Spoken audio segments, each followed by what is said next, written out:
네, 할렐루야. 네, 젊은 예배에 오신 모든 분들을 주님의 이름으로 환영하고 축복합니다. 저 없는 3주 동안 어떻게 잘 지내셨습니까? 네, 잘 지내신 것 같고요. 저도 하나님께서 영적으로, 육적으로 많이 채워주시고, 들려주시고, 보여주시고 해서 참 귀하고 뜻깊은 시간 보내다가 왔습니다. 또 공부 끝나고 뉴욕에 잠깐 들렸는데, 뉴욕 가서는 지금 거기 호텔에서 일하고 있는 해주 청년도 잠깐 만나서 위로도 하고 격려하고 또 집 앞에 데려다 주면서 기도도 해주고 그래서 참 뜻깊은 시간이었던 것 같아요. 이곳에서 여러분들이 기도해 주시고 또 응원해 주셨기 때문에 이렇게 은혜와 평강 안에서 이렇게 건강한 모습으로 돌아올 수 있었던 것 같습니다. 특별히 여러분들 기도가 팍팍 느껴졌던 이유는 다행히도 살이 안 쪘어요. 네. 조금 빠진 것 같더라고요, 오히려. 그래서 야, 이 중보기도의 파워가 세다라는 걸 다시 한번 느꼈습니다. 그리고 아까 이제 광고 이야기인데요. 성경 골든벨, 그래서 7월 20일 날 저희 젊은 예배 그 예배 드리고 이제 2부 순서로 하려고 하는데 그 출제 범위는 저희가 제자 시리즈 계속 공부했잖아요. 그죠? 설교 말씀 나눴는데 그 안에서 다 나옵니다. 네, 그래서 그 설교 뭐 다시 한번 공부하시고 또 지금 예상 문제를 저랑 전도사님들이랑 이제 한 200문제 정도 네, 예상 문제와 답 안까지 만들어 놔서 이제 다 이제 풀릴 거예요. 그래서 그거 이제 공부하시면 됩니다. 그래서 이제 이번에 또 1, 2, 3등 상품 거하게 걸고 할 거니까 열심히 그렇게 하시면 좋을 것 같고요. 그리고 이제 여름 사역 이제 준비가 본격적으로 시작됐죠. 그래서 이제 유치부, 초등부, 또 중고등부 이렇게 예스 캠프와 성경학교 준비하고 있는데 많이 기도해 주시고 또 헬퍼로 이제 전도사님들 많이 모집하신다고 해요. 그래서 많이 참여해 주시면 감사하겠습니다. 네, 이제 우리 양옆에 있는 분들 보시면서 이렇게 인사 한번 나누시면 좋겠습니다. 그리스도인이라는 명예로 살아갑시다. 네, 다시 한번 그리스도인이라는 명예로 살아갑시다. 네, 오늘은 그리스도인이라는 명예라는 제목으로 사도행전 11장 19절에서 26절 말씀을 나누려고 합니다. 제가 한 절, 여러분들 한 절 이렇게 교독할게요. 그때 스데반의 일로 일어난 환란으로 말미암아 흩어진 자들이 베니게와 구브로와 안디오까지 이르러 유대인에게만 말씀을 전하는데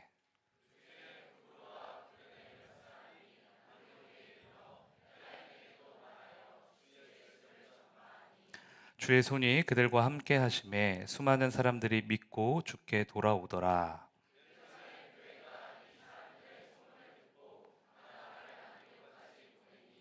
그가 이르러 하나님의 은혜를 보고 기뻐하여 모든 사람에게 굳건한 마음으로 주와 함께 머물러 있으라 권하니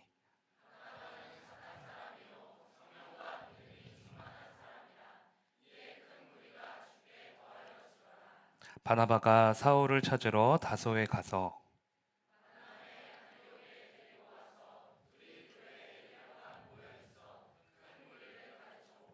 제자들이 안디옥에서 비로소 그리스도인이라 일컬음을 받게 되었더라. 아멘. 네, 오늘부터는 우리가 이제 사도행전을 나누려고 합니다.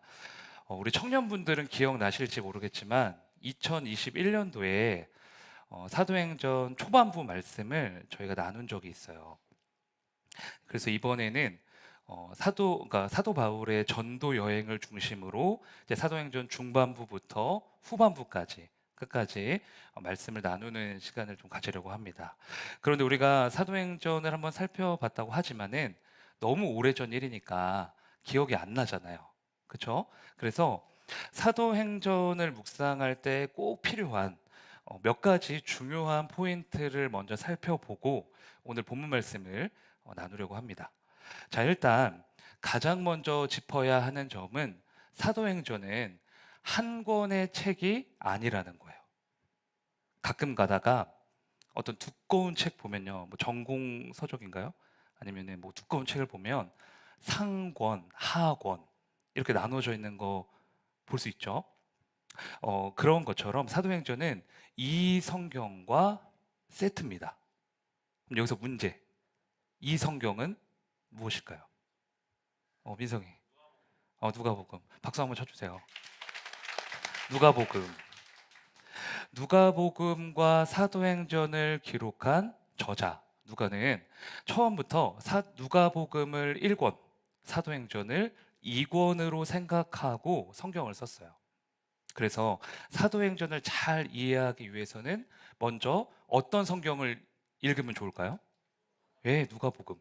누가복음을 잘 읽고 그에 이어서 바로 사도행전을 읽으면 이런 얘기 하려고 하는구나. 이렇게 이해할 수 있어요. 예를 들어서 누가복음 마지막 장이 24장이거든요. 거기에 무슨 내용이 나오냐? 부활하신 예수님이 제자들을 찾아오셔서 너희가 이제 나의 증인이다. 예루살렘에서 시작된 이 복음이 온 땅에 전파될 것이다. 이렇게 예고하시고요. 그리고 제자들을 축복하시고 승천하시는 장면이 나옵니다. 그러면 누가복음의 후속작인 사도행전 1장에는 어떻게 시작할까요? 예수님이 제자들에게 성령 강림을 예고하시고 승천하시는 장면으로 시작이 돼요.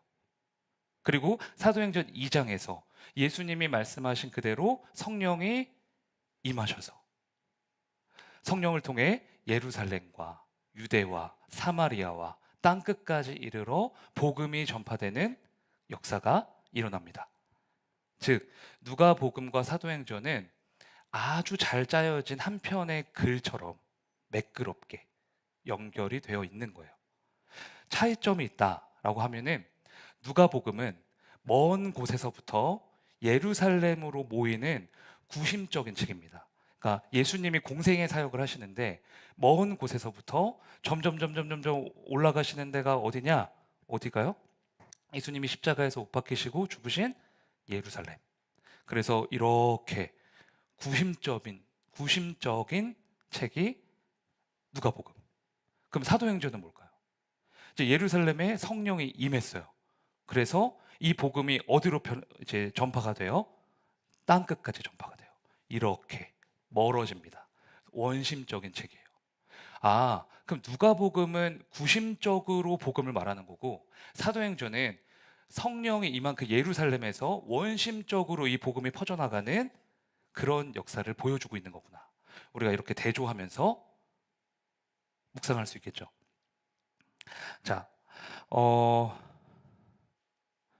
그리고 사도행전에 아주 중요한 포인트 하나 더 있다면 그것은 성령의 주도하심입니다. 그래서 사도행전을 많은 분들이 뭐라고 부르죠?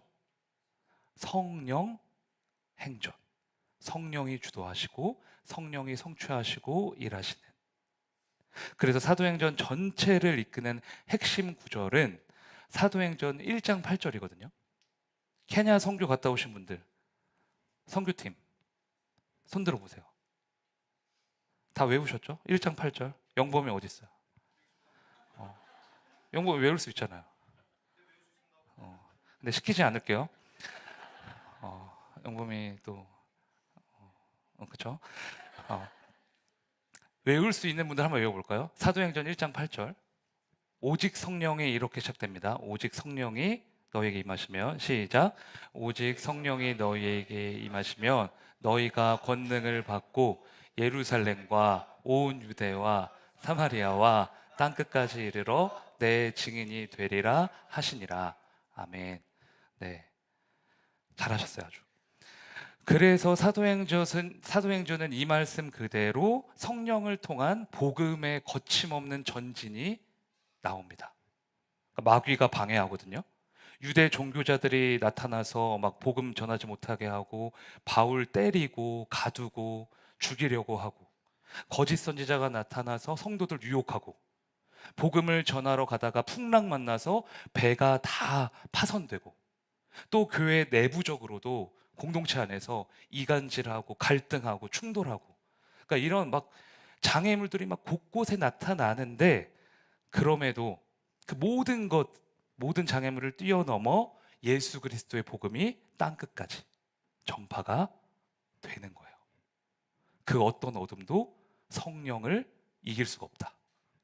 그래서 사도행전 마지막 28장 31절은 이렇게 끝납니다. 볼까요? 같이 읽겠습니다. 시작. 하나님의 나라를 전파하며 주 예수 그리스도에 관한 모든 것을 담대하게 거침없이 가르치더라. 아멘. 이 말씀은 이중적인 의미가 있겠죠. 첫 번째는 사도 바울이 담대하게 거침없이 하나님의 나라를 전파했다. 두 번째가 더 중요한데, 두 번째는 성령께서 바울을 통해, 바울과 같은 복음의 증인들을 통해 거침없이 일하셨다. 성령을 막을 그 어떠한 장애물도 없었다. 이게 사도행전이에요. 그래서 사도행전을 다 우리가 읽을 때는 사도 바울의 믿음을 본받는 것도 중요하지만 바울 뒤에서, 그 무대 뒤편에서 모든 역사를 조율하시고 계획하시고 진행하시는 성령의 주도하심을 주목해야 됩니다. 되게 중요한 거예요. 여기 이제 사도행전을 보면서 항상 머릿속에 이제 기억하고 이제 따라오시면 돼요. 그래서 이 복음의 거침없는 전진이 오늘 본문에서도 나타납니다. 여러분들 다 알고 있는 것처럼 스데반 집사님이 이제 복음을 전하다가 순교를 하셨잖아요. 예루살렘에 복음의 불길이 막 타오르고 있었는데 그 불길이 완전히 꺼질 수밖에 없는, 모든 그리스도인들을 얼어붙게 만드는 처참한 그 사건이 일어난 거예요. 그런데 그게 끝이 아니었습니다. 스데반 집사님이 순교하신 후에 크리스천을 향한 대대적인 박해가 시작돼요. 다 죽여라, 다 잡아가더라. 그래서 예루살렘 성도들이 어떻게 했을까요? 그 박해를 피해 온 땅으로 흩어지게 됩니다. 신기한 것은 온 땅으로 흩어진 성도들이 그 흩어진 곳에서 예수 그리스도를 전하면서 그곳에 하나님의 나라가 임하기 시작했다는 거예요. 예루살렘에만, 유대인 안에만 머물러 있던 예수의 복음이 예루살렘을 넘어 사마리아로, 땅끝으로, 이방인에게로 전해지기 시작한 거죠. 그래서 어떤 교회가 탄생하냐? 이방 세계에 최초로 세워지는 교회, 선교사를 최초로 파송하는 교회, 그리고 최초로 그리스도인이라 일컬음을 받은 교회, 안디옥 교회가 태동하게 돼요. 흩어진 자들이 이제 이방인들에게 복음을 전하면서 이방인들을 중심으로 한 안디옥 교회가 세워지게 된 거죠. 여러분, 그런데 본문에서는 이방인, 즉 헬라인에게 복음을 전한 사람들을 다음과 같이 지칭하고 있습니다. 본문 20절 보실까요? 제가 읽을게요. 그 중에 구브로와 구레네 몇 사람이 안디옥에 이르러 헬라인에게도 말하여 주 예수를 전파하니. 여러분, 사도행전을 기록한 사람이 누구라고 했었죠? 제가? 누가는 바울 옆에 꼭 붙어서 바울과 따라다니면서 이제 모든 하나님의 역사를 기록한 사람이에요. 그런데 안디옥 교회는 바울이 무려 1년 동안 머물면서 사역을 했던, 말씀을 가르쳤던 그런 교회거든요. 그러면 바울이 안디옥에 처음 복음을 전했던 그 사람들의 이름을 몰랐을까요? 알았을까요? 당연히 알았겠죠. 무려 1년이나 있었는데. 우리로 따지면 교회 개척 멤버잖아요. 어떻게 모르겠어요. 그런데 누가는 의도적으로 그 사람들의 이름을 언급하지 않고 있습니다. 구브로와 구레네 지역의 몇 사람이 이방인에게 복음을 전했다, 이렇게 끝내요. 왜 그럴까? 그에 대한 답이 그 다음 절 21절에 나옵니다. 같이 보실까요? 읽어보겠습니다. 시작.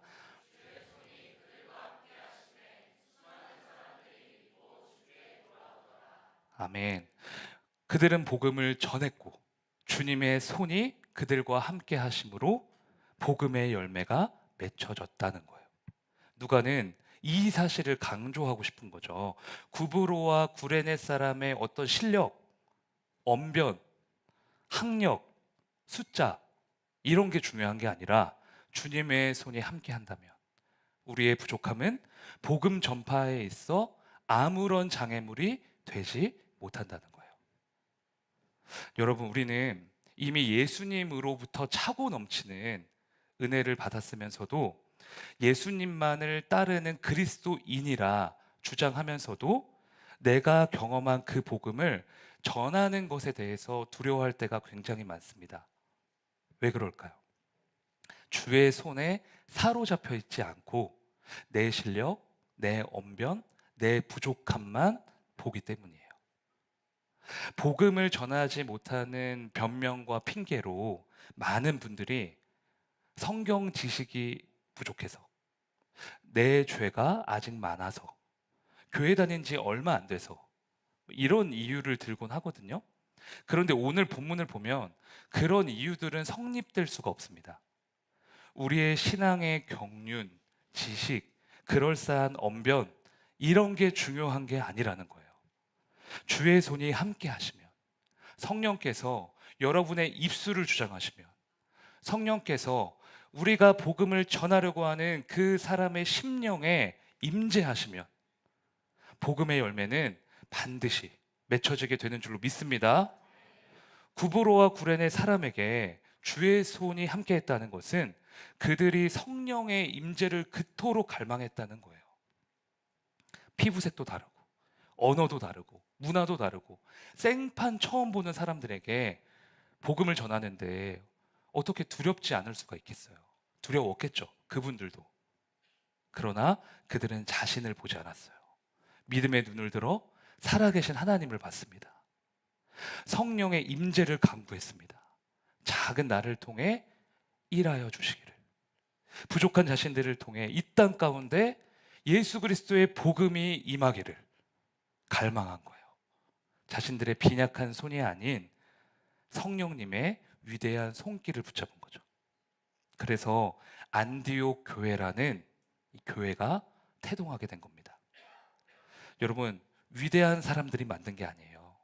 위대한 성령님의 손에 이끌린 보통의 사람들이 이 역사를 이룬 겁니다. 우리가 아무리 작고 부족하고 연약하고 어리석어 보인다 할지라도 주님의 손이 나를 붙잡으시면 위대한 복음의 역사가 내 삶 구석구석에 실현된다는 사실을 믿으시길 바랍니다. 우리의 이름, 우리 실력, 우리 가진 거, 이런 거 중요한 거 아니에요. 내가 지금 성령의 손을 붙잡고 있는가? 하나님의 손에 붙들려 복음을 전하고 있는가? 이게 중요합니다. 주님의 손에 붙들려 담대히 복음을 증거하는 복음의 증인들 다 되시기를 주님의 이름으로 축원합니다. 저를 따라 고백하실까요? 주의 손으로 붙드소서. 네, 성령의 주도하심으로 이방 세계 최초로 안디옥 교회가 세워졌습니다. 그리고 이곳에서 기독교 2000년 역사의 한 획을 긋는 역사적인 일이 일어나요. 본문 26절입니다. 같이 보실까요? 읽어보실까요? 시작.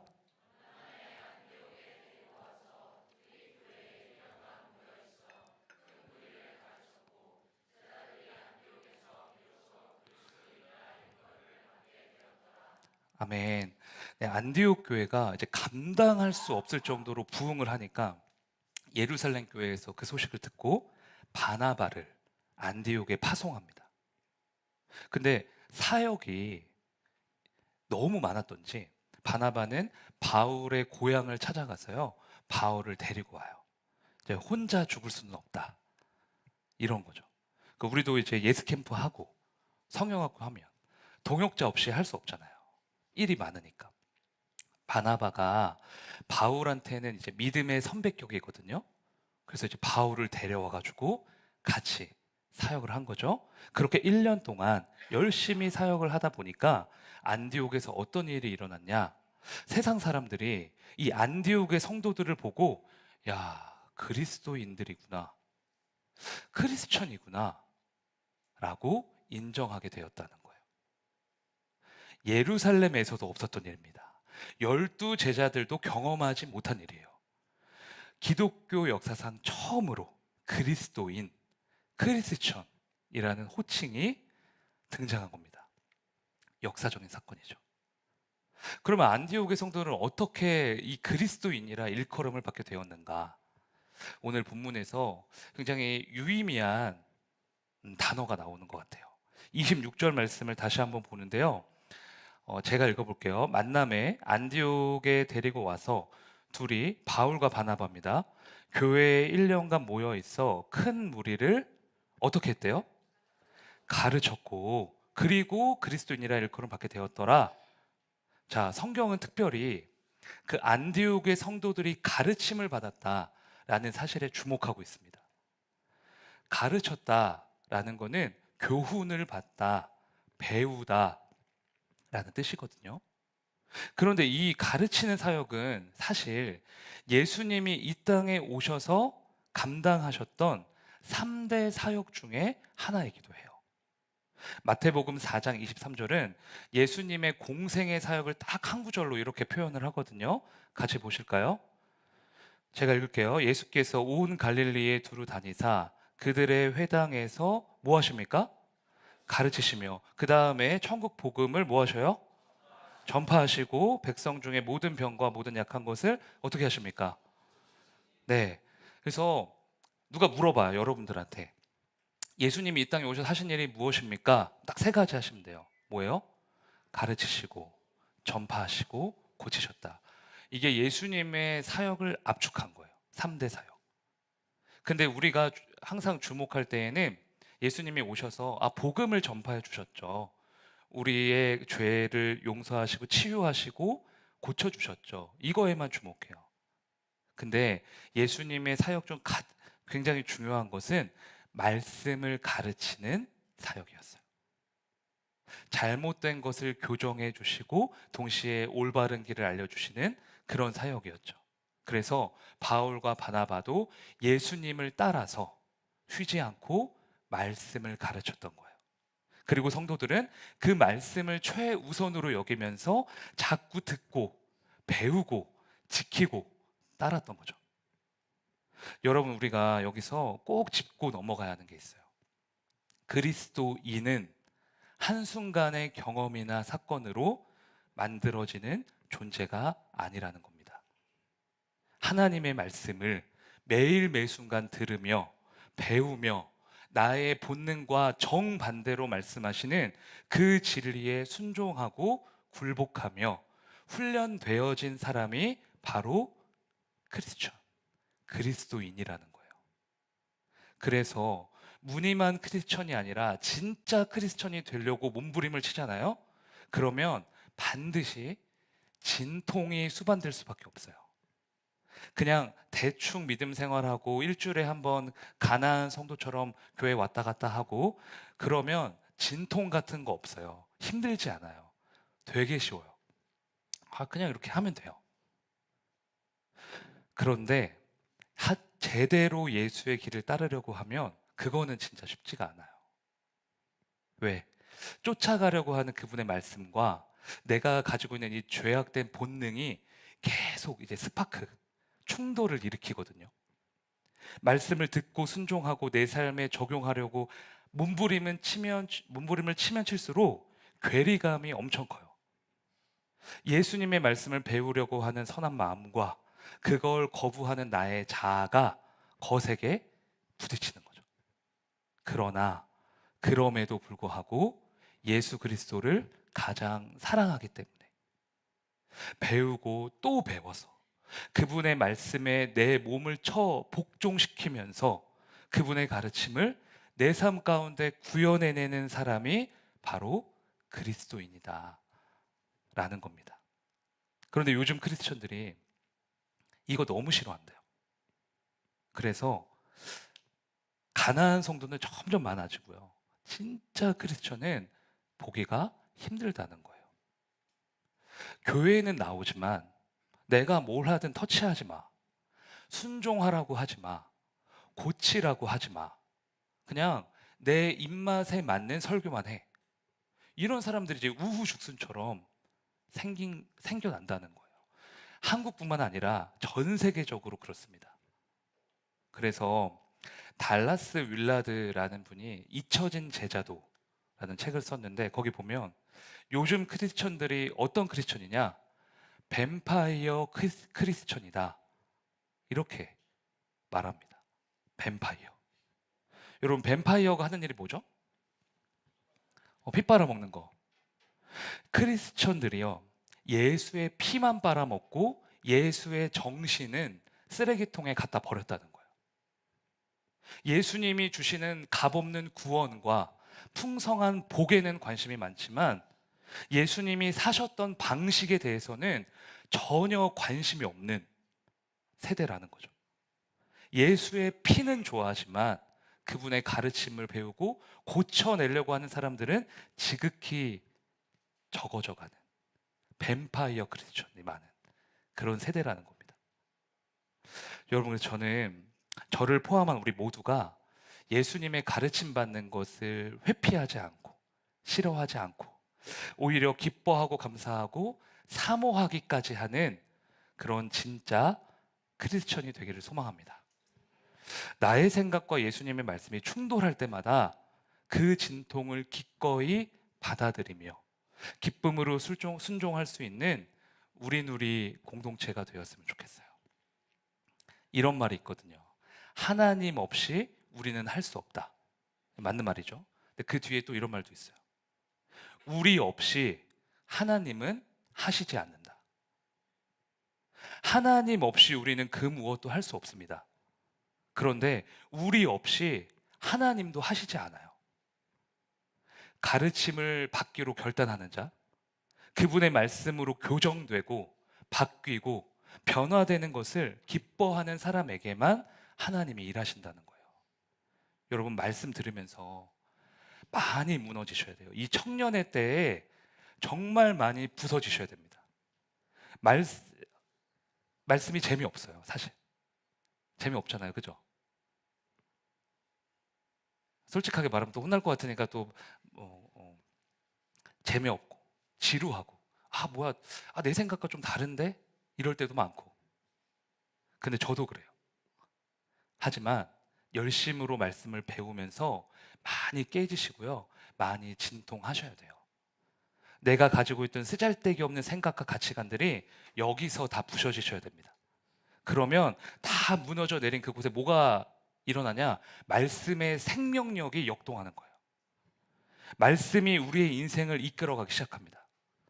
그걸 느끼셔야 돼요. 진짜의 삶이 시작돼요. 많은 진통을 통해서요, 하나님이 원하시고 세상을 감동하게 할 수 있는 진정한 크리스천 되시기를 주님의 이름으로 축복합니다. 저를 따라 고백하실까요? 말씀으로 가르치소서. 네, 안디옥 교회 성도들은 최초로 그리스도인이라 일컬음을 받았습니다. 너무 감사하고 영광스러운 일이죠. 그런데 여러분, 이 사실을 기억하셔야 돼요. 다 주무시는 분들도 다 일어나셔야 돼요. 그리스도인이라는 호칭은 사실 세상 사람들이 예수 믿는 자들을 조롱하고 비웃기 위해 썼던 호칭이라는 거예요. 그리스도인은 헬라어로 크리스티아노이라고 하는데, 이 단어는 예수라는 뜻의 크리스토스, 이 단어와 전미사 이아노이가 합쳐진 합성어입니다. 그러니까 그리스도에게 속한 사람들, 이게 그리스도인. 근데 이 당시에 크리스티아노이와 비슷하게 쓰여진 호칭이 또 있었다는 거예요. 그게 뭐냐? 카이사리 아노이. 이게 뭐냐? 로마 황제의 이름 카이사르에다가 이아노이를 붙인 거예요. 그럼 뭐가 되죠? 황제의 사람들, 황제에 속한 사람들. 로마 제국의 시민들뿐만 아니라 노예들까지 자신들이 이 호칭으로 불릴 때마다 너무 자부심을 느꼈대요. 나는 카이사르의 사람이야. 로마 황제에게 속한 사람이야. 그리고 동시에 예수 믿는 자들 보면서 어떻게 했을까요? 아이고, 저 불쌍한, 저 천박한 크리스천들. 조롱하고 멸시했다는 거죠. 나는 로마 황제에게 속했지만 너는 십자가에 못 박혀 죽어버린 그 예수를 따르는 무식한 존재구나. 눈에 보이지도 않는 예수가 어떻게 구원자가 될 수 있느냐? 로마 황제가 구원자지. 손가락질했다는 겁니다. 그래서 이렇게 조롱하는 장면이 사도행전에 나올 거야, 안 나올 거야? 나와요. 사도행전 26장을 볼까요? 아그리빠 왕이 복음을 전하는 바울을 향해서 이렇게 말합니다.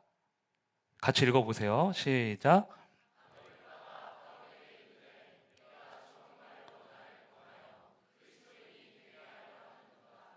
딱 봐도 이 뉘앙스는요, 그리스도인을 무시하는 거죠.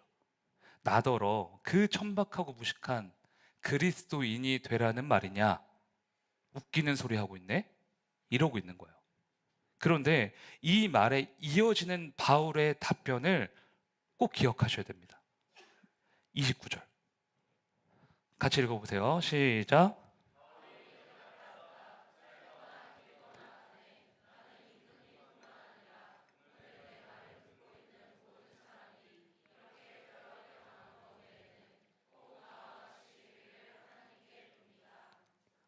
꼭 나와 같은 그리스도인이 되었으면 좋겠습니다.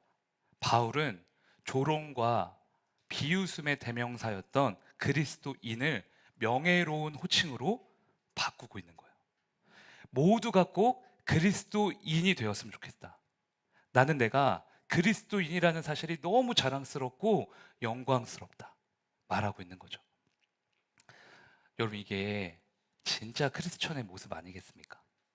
여러분 어떠세요? 이 교회가 아니라 세상에서도, 세상 한복판에서도 크리스천이라는 명예로 살고 계십니까? 세상의 조롱과 비웃음을 훌쩍 뛰어넘을 수 있는 명예와 긍지가 여러분 마음에 있느냐 하는 거예요. 여러분들은 안 그러실 거라고 믿지만 요즘 많은 크리스천들이요, 특히 젊은 세대들이 어디 가서 그리스도인이라고 밝히는 거를 안 한대요. 절대 안 한대요. 부끄러워하고 창피해하고 될 수 있으면 숨긴대요. 그래서 중고등학생들, 심지어 대학생들도요, 학교에서 식기도를 안 하고 그냥 밥을 먹는다는 거예요.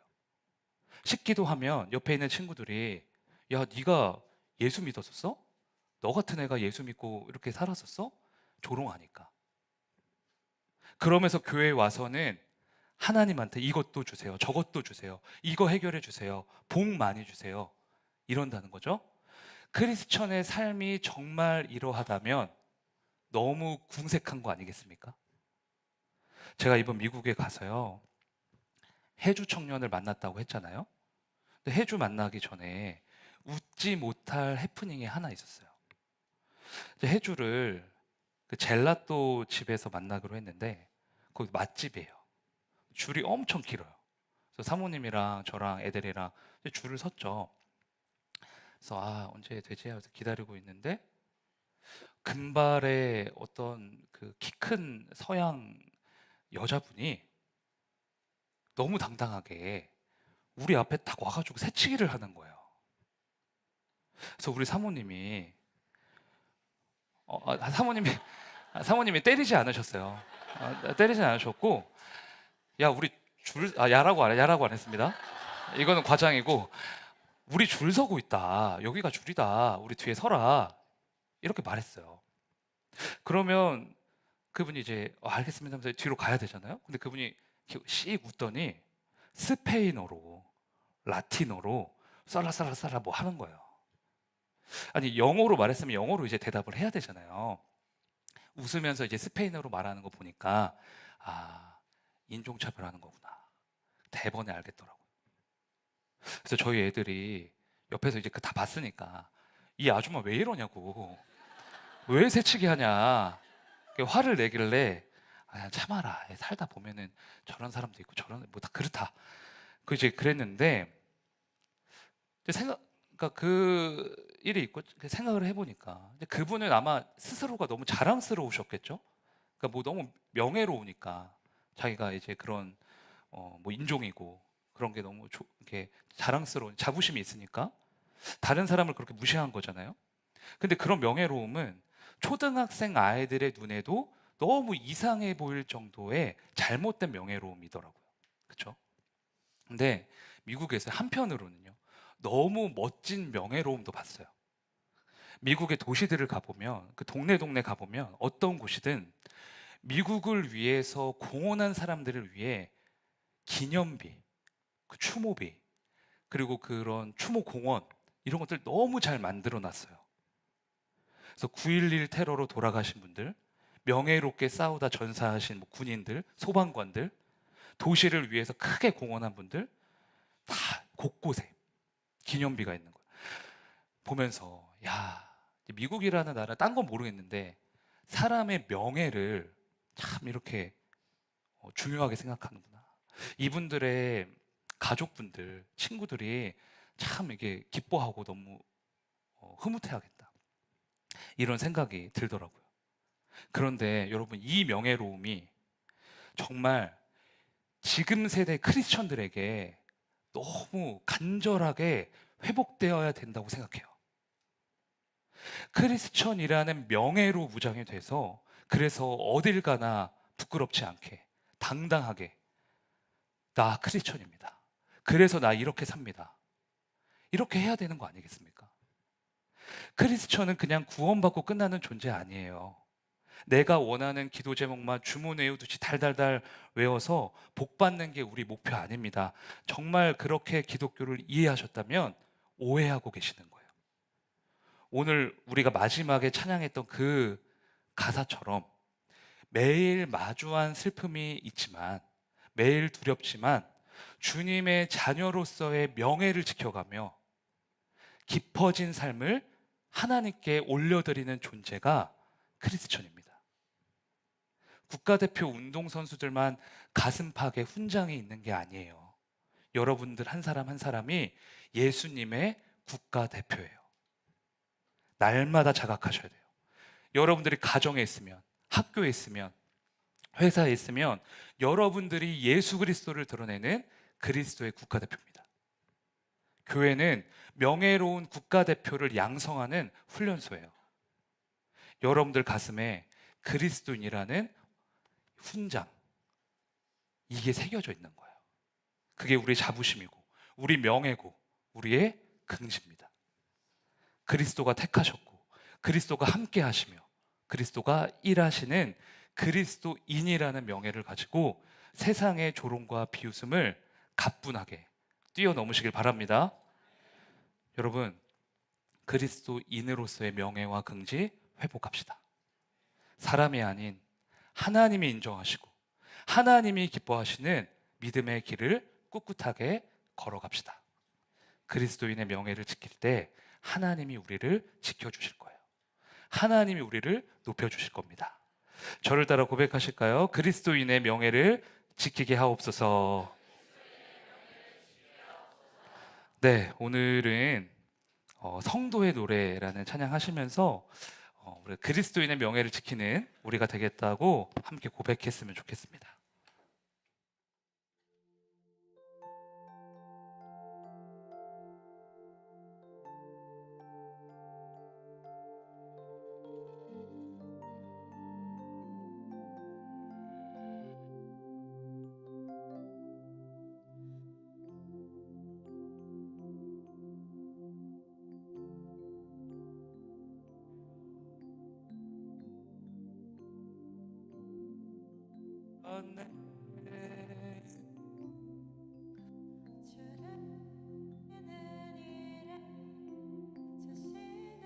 아들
하나님의 자녀로 하나님의 자녀로 명예 지켜가며 기뻐진 삶을 주께 드리네. 하나님의 자녀로 하나님의 자녀로 명예 지켜가며 기뻐진 삶을 주께 드리네. 네, 오늘 주신 말씀 붙들고 함께 기도하기를 원합니다. 주님, 복음을 증거할 때마다 주의 강한 손으로 우리를 붙들어 주시옵소서. 날마다 말씀으로 가르쳐 주시옵소서. 그리스도인의 명예를 지켜가며 주님이 찾으시고 주님이 인정하시는 참된 크리스천이 되게 하여 주시옵소서. 시간 주님의 이름 부르시고 함께 기도하시겠습니다. 주여